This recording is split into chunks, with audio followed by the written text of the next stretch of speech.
In this video, Morgan Stanley's Sherry Paul discusses the notion of an eyes wide open market. Sherry advocates for a focus on earnings momentum and careful stock selection rather than simply responding to policy shifts. She observes a market transition from dependency on a few tech stocks to a more diversified landscape with expectations for further growth in 2025, particularly fueled by AI integrations across various sectors.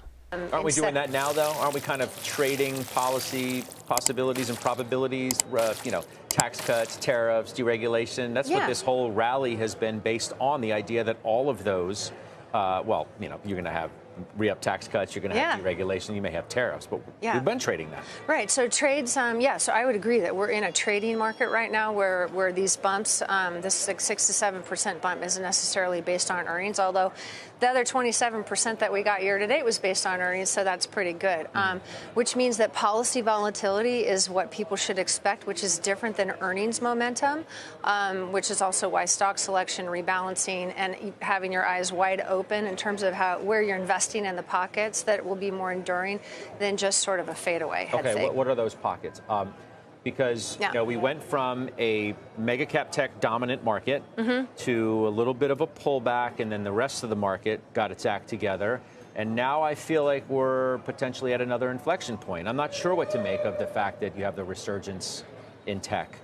What do you make of it? As you say, we're in a not-to-miss industrial revolution. That tells me you're focused on tech. Focused on tech. So if you go back to 2023, that market was 10 stocks. 2024, we got 40% of the S&P, so we got a bit of the broadening. 2025 is going to be a broader broadening, but the difference is that we should start to see companies that aren't already positioned for the download of AI are going to have to play rapid catch-up. And that's what I mean by sort of these corporate extinction events that harken back to the early 2000s.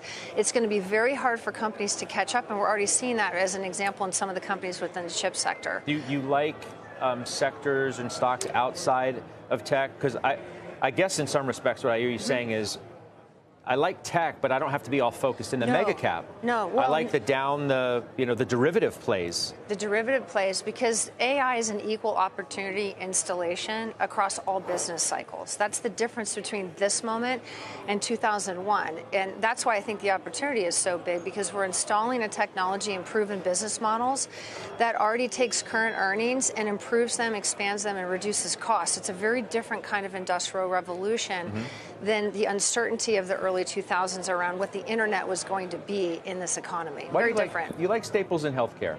Healthcare is the worst performer of the year. I know. You don't believe that's going to continue? No, I don't. Just like in the first part of the year, the financials were the worst performer to start the year. And at one point in January, we were down 8%, and people thought we were going to have a recession. We were not in that camp. And now financials are one of the best performers, and I believe that healthcare will have that catalyst. Okay. It'll be too hard to time. I was going to ask you that, and that was the word I was going to use. Yeah. The catalyst for financial stocks is obvious, right?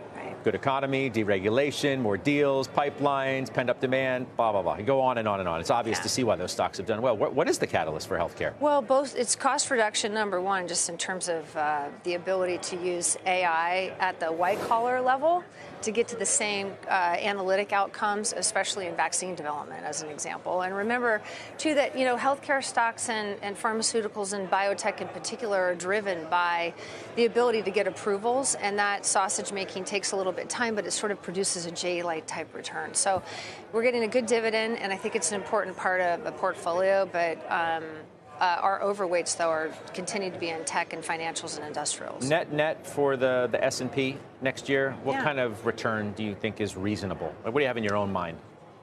Well, I think we're double digits for sure in my mind, but I don't think it's a straight climb at all. Just like, every single year, Scott, the market starts the year at some point lower. It's lower at some point during the year than where it started. So we have a guaranteed intra-year decline. And I think given the policy and political volatility, we could see even a greater level of peak to trough volatility.